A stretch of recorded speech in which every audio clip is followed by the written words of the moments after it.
If you're saving money instead of investing money, you will be losing money by taking that strategy. The tactic which you need to think about when it comes to investing is if you start investing $100 at 40, by the time you are 65, that will be worth $700,000. If you started at 35 years old, that now gets up into almost $2 million. Superannuation funds, great program, great concept where the employer pays money into a superannuation account. But what I would look at in that situation would be, welcome to Fired Up Life, where we give you the tips, tricks, and tools to find your purpose and unlock real freedom. I'm your host, Ben, and if you're ready to break free from the daily grind and need a good kick in the ass to make it happen, then let's get fired up. What's up, everybody? Welcome back to the Fired Up Life podcast episode. Today, we are talking about Investing 101. I am a huge fan of this. I'm going to talk to you about why that is the case, but you have to start thinking about getting your money to make money for you. When it comes to a job and an income, there is literally no way that I'm aware of where you are going to be able to save your way into wealth. If you look at successful people and follow what they do, they take their money and they invest it into other places that is going to make more money. So I saw this thing the other day and it blew my mind, but it's going to talk to some of the concepts of why you need to start now if you haven't started. And it is that, did you know that $81 billion of Warren Buffett's $84.5 billion net worth came after his 65th birthday? That's insane, right? So you think about $81 billion of that $84 billion net worth came after his 65th birthday. Now, we're no Warren Buffett, but I think this is really important to think about. He did start at 11. Started 11 years old, and now he's as old as the hills. No offense, Warren, but he's getting on there, you know what I mean? But it just goes to show, even as we spoke about in the previous episode with habits and small incremental change, compounding is your best friend. It is never too late to start. So I don't care if you're 40, 50, 60, and you do not have an investment plan in place, you need to put one in place. And we're going to talk about some of the ways which you can do that, some of the ways which are safer, some of the ways which are a bit riskier. But there is a few things that I've also done personally by diving in and taking a certain approach and saying to learn about the space that you will be able to implement in your life as well. So I think one of the initial ways to start is to actually kind of work out what is my investment allocation. And please be aware, investing, when I started, at the onset, it sounds very difficult. It sounds like you need expertise. It sounds like you need a broker. It sounds like you need to understand stocks and companies and markets. You literally don't. A lot of that hard work is already done. What you need to do is to figure out your investment allocation. So what happens when you do this is, and I've got some examples which I'll talk about here, but if you just say, right, instead of, saving $100 a month, I'm going to invest $100 a month. And what you do is you take that, you might hear a term once you start looking into this called dollar cost averaging, or DCA. And what that means is that you're just taking an amount of your money and investing it into a fund. We'll talk about some of those fund options. And that's just the consistency that you do. Doesn't matter how much the stock costs, doesn't matter if it's up 10% this month, down 8% next, just an allocation of $100 into there, or whatever amount you can comfortably afford. I would highly recommend that. Couple of reasons why investing is a good option. One, it is going to make you money. And number two, if you're saving money instead of investing money, you're actually worse off. You will be losing money by taking that strategy, because the money that you have in the savings account is getting devalued day by day, week by week, year by year by the inflation and by the cost of living and everything else. So even from a bank's savings interest rate, I don't know what it is now, it's maybe 2.5%, 3% if you're lucky. If you've got money in a savings account and it goes up 3%, guess what? So is the inflation and cost of living gone up 3%. So now it's just not moving anywhere. The tactic which you need to think about when it comes to investing is to set the amount allocation and increase that as you can. Maybe you need to take out some of the, bad habits we spoke about. You imagine if you didn't go out drinking one night a month, you're probably averaging $100, $200 on that night out. Just go, right, I'm going to stop that and I'm going to take that money and I'm going to put it into my investment strategy. The next thing is just to forget about it and let the compounding do its thing. Remove your emotions. And whenever you go to look at any of these graphs, charts, and everything else, it's just about zooming out. My first investment was in 2016, and I did talk about this in an earlier episode as well. I literally got into that space because a guy who was working in the office with me was telling me about what he had done in the investment space, which had actually provided him with this amazing return. My initial reaction was probably like yours. I said, that sounds difficult and hard. I don't know how to do it. I don't know about companies. And he came over to my desk and he said, jump onto your online banking, which we did. And literally a button up the top was the investment side of the platform. I went in there, you put in the ticker code for that company or that stock, you put how much you want to put in it, you click go, and it's done. Now, I wish I had got into stocks, real estate, and crypto a long time ago. Said everybody ever. Every single person is going to fucking say that because it's fucking true. So at the time, you imagine going back 20 years and you're looking at a property down in Burleigh Heads or in Sydney and you're looking at, $800K, that seems expensive. Imagine if you bought that. Now it's worth millions of dollars. Now, I know that that's a very large investment, but anybody can play in this space with any amount of contribution of dollars to put it in there. I think before you need to go down this space is really get an understanding about what is your attitude with money. And you need to just kind of look at where you're spending your money, look at where you're making your money, look at where you allocate it. I know people and have known people that as soon as that bank balance gets $1,000 or a couple of $1,000 extra in it, it's not long before they're down the shopping mall buying clothes, buying all this crap, and ultimately things that they don't need or can't afford. There are two types of people, in my opinion, when it comes to their attitude with money. There's people who grow debt and spend everything they have and live pay to pay. And they're usually in that unhappy group, right? Because they're like, I don't have enough money. We can't do this. We can't do that. I can't afford this.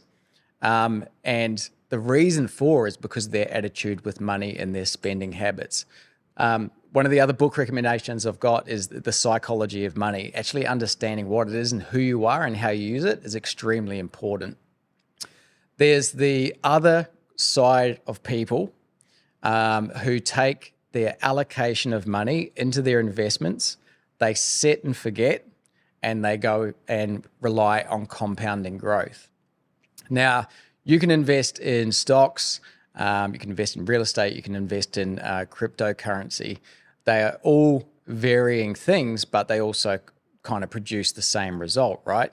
You are going to get capital gains from stocks, or you're going to get dividends from stocks. You can buy a single stock, meaning a single company, or you can buy a bundled stock, which is actually a group of companies, which is called an index fund.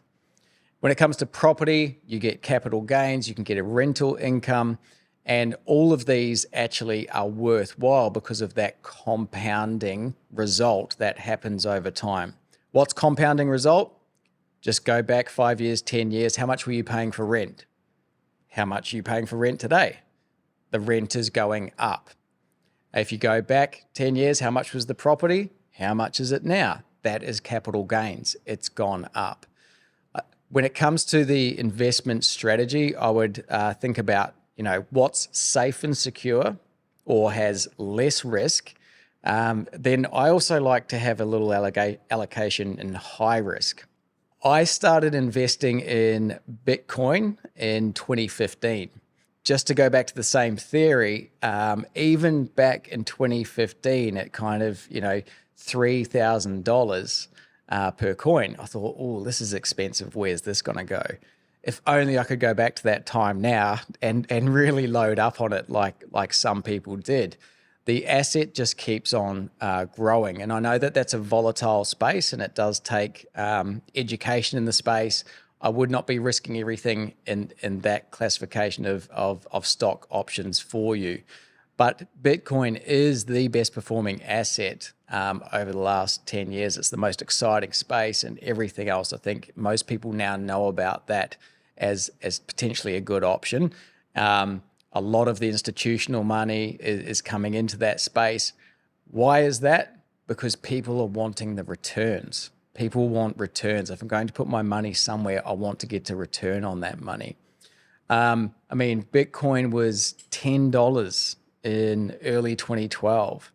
It's now at around about $100,000 per coin, Australian dollars, give or take, with the up and downs on a daily basis. The thing that makes it special, in my opinion, is unlike anything else, it has a limited supply. There will only ever be 21 million Bitcoin, and the number that have actually been lost and gone is something like 5 to 6 million. So the supply, once it's gone, it's gone. And every 4 years, and this just happened in the last couple of days, I think 21st of April, 2024, the supply gets halved. So that means that the miners who get the Bitcoin out has gone from 900 Bitcoin a day to 450 Bitcoin a day. So the supply has been decreased, but the demand is going through the roof. So that whole supply demand thing is going to start to take shape and will probably ensue a very large price increase over the coming years. I said, set and forget the long-term view. I've invested in Bitcoin since 2015. I've never sold. So with all of these peaks and troughs and the volatility of 30% up, 40% down, when we zoom out over that time frame, it is the best performing asset. So, hey guys, I hope you're enjoying this episode. Just quickly, if you're ready to ditch that 9 to 5 or grow your sideline hustle, then click the link below to join our free Fired Up Facebook group. We're building a community of members where you can share ideas and support and talk to a group of like-minded people so we can actually go and build our things together. Would love you to click that and join on it. Back to the episode.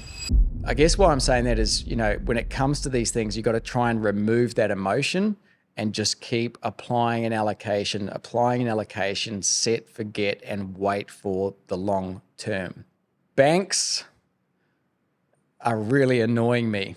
And we're going to insert a video here, which is off the back of a complaint I made to the Commonwealth Bank when I tried to transfer money out of my bank account into a crypto exchange, and I got an automatic response saying, denied. You cannot send your money or this amount of money into that exchange. They were restricting me on where I could put my money or how much of my money I could use in certain areas. That makes me extremely nervous. And I'm glad that this news outlet picked up the story. So just take a quick look at that now. Another story that graced our headlines today is that of the Commonwealth Bank refusing to allow a customer to buy $10,000 worth of cryptocurrency. Why? Oh, to keep you safe. We'd hate to see you scammed. We don't want you to fall foul of fraud. That would be terrible. CommBank says they're doing this to protect the customer, placing a 10 grand cap monthly on any customer who wants to spend their money purchasing cryptocurrency instead.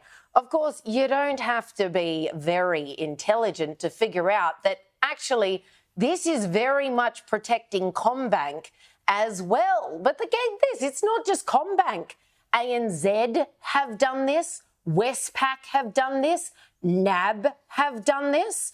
Not necessarily a $10,000 cap per month, but they all have their own versions, and all in the name of protecting you, the customer, by telling you what you can and can't spend your own hard-earned money on. So, based on all of that, what's my message from it? It's that the banks can actually do whatever they want to do. They can bring out any sort of policy that comes into place and says, hey, do you know what? You cannot come into the branch and get more than X amount of cash from us. There is a daily limit on the ATMs. There is a fee now on the ATMs. We're going to stop where you can move your money. It makes me extremely nervous that the banks are actually able to imply all of these things in place about what we can do with our money. So I'm looking at other solutions on how to get my bank out of that control of me. And there's ways to do this. And I think crypto, some of that allocation, and stocks are some of that allocation. I think there's a cash aspect in that allocation as well. But that is, as we all know, the cash thing is slowly dying. If you go to the coffee shop now and buy your coffee and pull out a $20 note, sometimes you get this, what do we do with that kind of look? Or they put the FPOS terminal straight in front of you when you get to the counter to pay, just assuming that it's going to be a tap and go situation. So I think we can see, cash is very much changing very quickly, and the devaluation of the money in a lot of countries is changing significantly. So think about these types of things. I would also go and do your own research, but most importantly, the fundamental thing I want you to take out of this episode is that in order to actually make money work for you, you need to invest. Pull back on the spend, push forward on the investment allocation. There's a couple of ways to do this. I am not a financial advisor, so this is not financial advice. You do your thing, but I'm just going to talk to you about what I've done, which has had a massive, significant increase for me over the last 8-9 years that I've been in the investment space. Superannuation funds, great program, great concept where the employer pays money into a superannuation account. I think it's fantastic.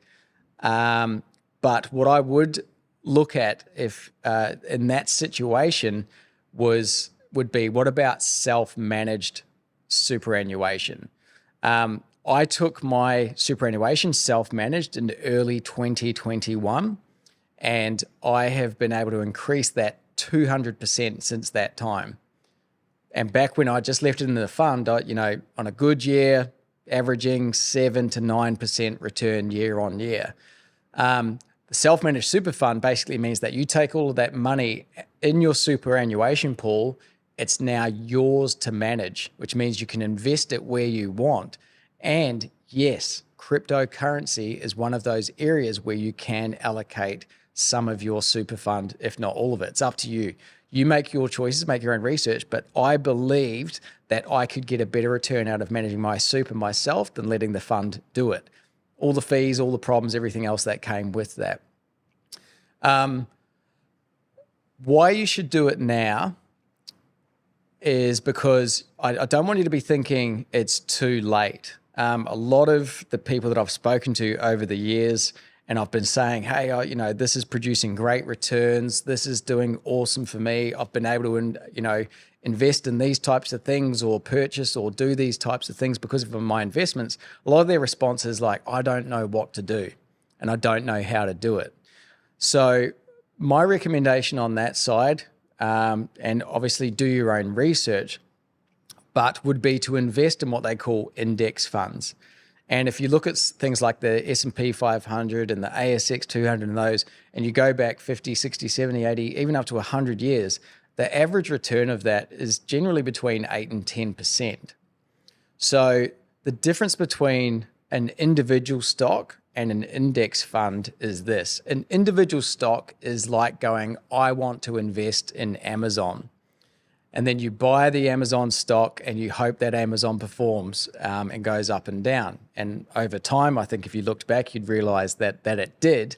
But that's the idea of buying into one stock code. Now, when you look at an index, it's actually taken a group of companies, and then there is a stock price and a stock code for that collective group.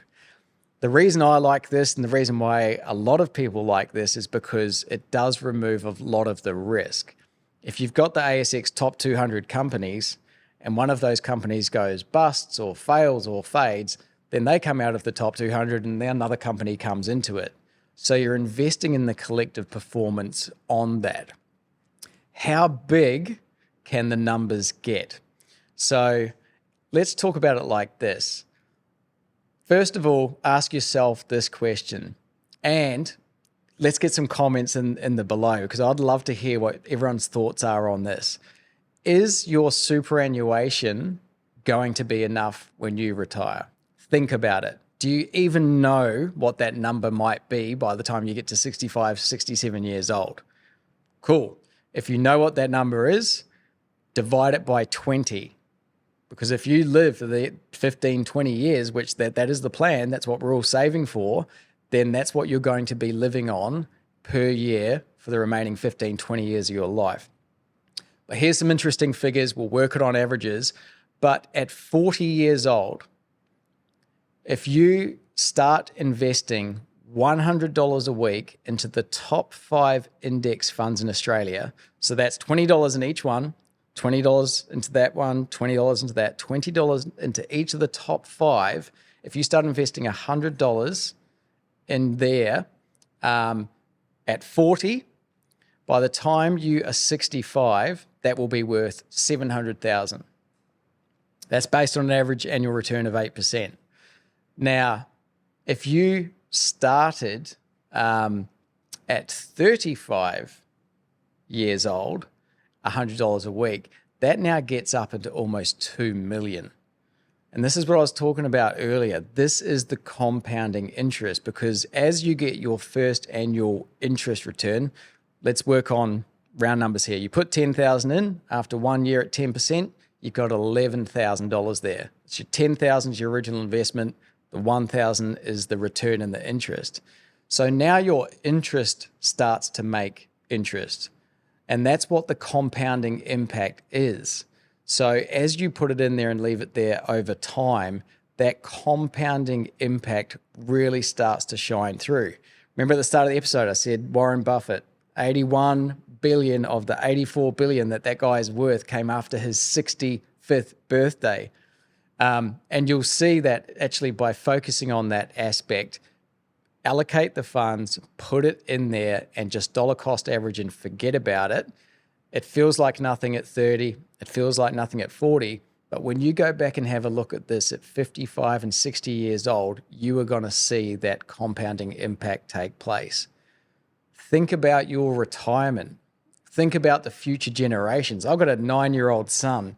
Do you think he's going to be able to buy a house when he's 20? No. There's 30-year-olds who can't buy a house now. The price is just too big. The savings is impossible.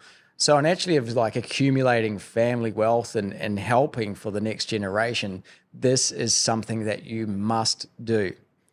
So invest in the stock market, find funds that are index funds, which are collective, and also what I do is just a little bit off the top, which I can play with some risk, right? Play with some risk with things that you might be interested in or knowing, whether it's like cryptocurrencies or businesses who are just starting up.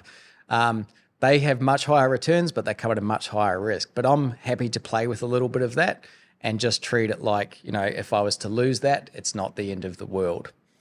In The Psychology of Money, there is a very good quote, and it says, there is no need to risk what you have and need for what you don't have and don't need. Lots of stories about like really wealthy people who don't need any more. They do not need any more money. There's no more nice things that they could buy and go and do something really fucking stupid in order to go and get some more money and then end up losing it all. when it comes to the other parts of this, and I know that everyone's situation is going to be different, but when it comes to how much money do you want when you retire, how much money do you want now, how much money do you want to be able to spend, invest, and live the life experiences that you want, the answer to that is enough. And your dollar figure on enough will be different for everybody, and that will likely change as you get older as well.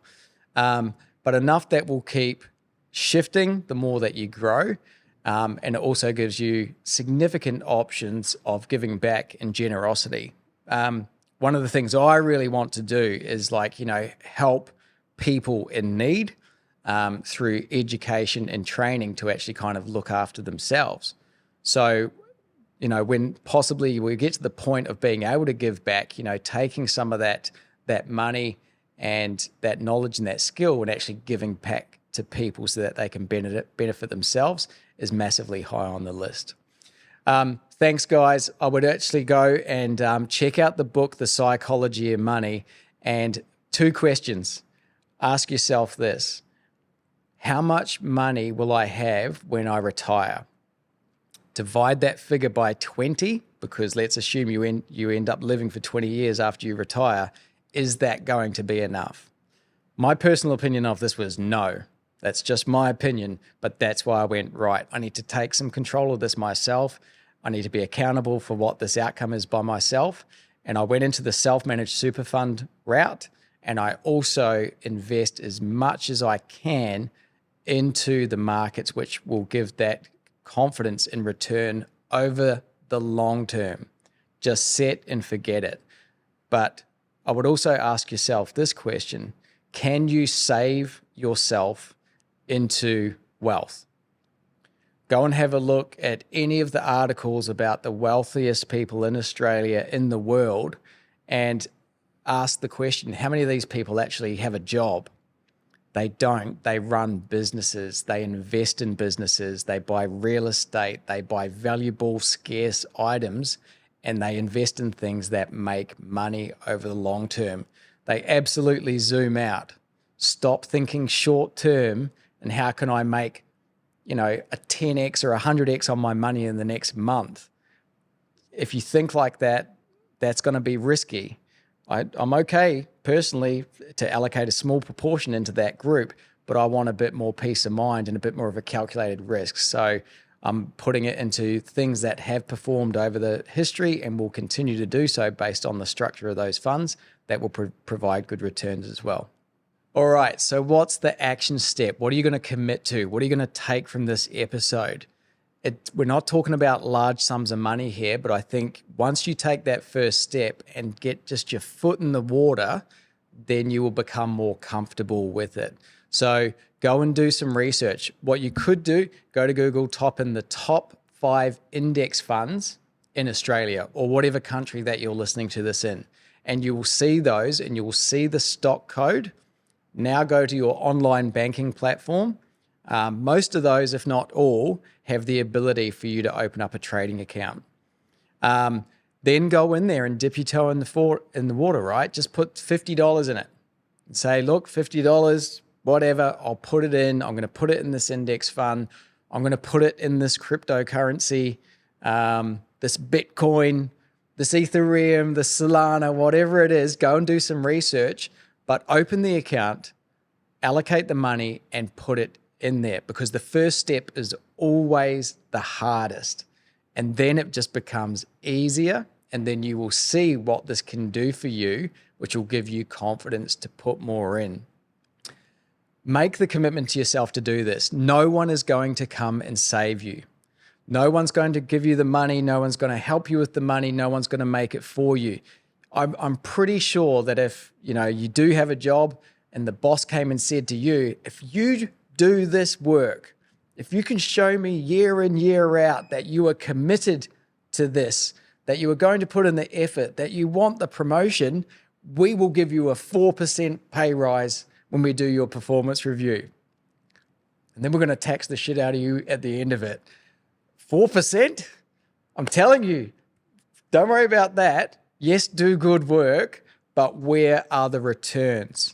Because the money that goes into the stock market or the cryptocurrency, guess how much work we have to do for that? Fucking zero. it does the work for you, which is why you need to do it. So take that commitment, make that first step, get fired up, make it happen, and you'll start to see how you can make your money work for you. Thank you for joining me on Fired Up Life. If this episode has given you the kick up the arse you needed, I'd love your support with a 5-star review on Apple Podcasts and Spotify. Follow me at Ben Vickers Official on socials for more insights and updates. And don't forget to head to firedup.life to grab all the resources and tools you need to unlock real freedom. We'll see you in the next episode. Catch you later.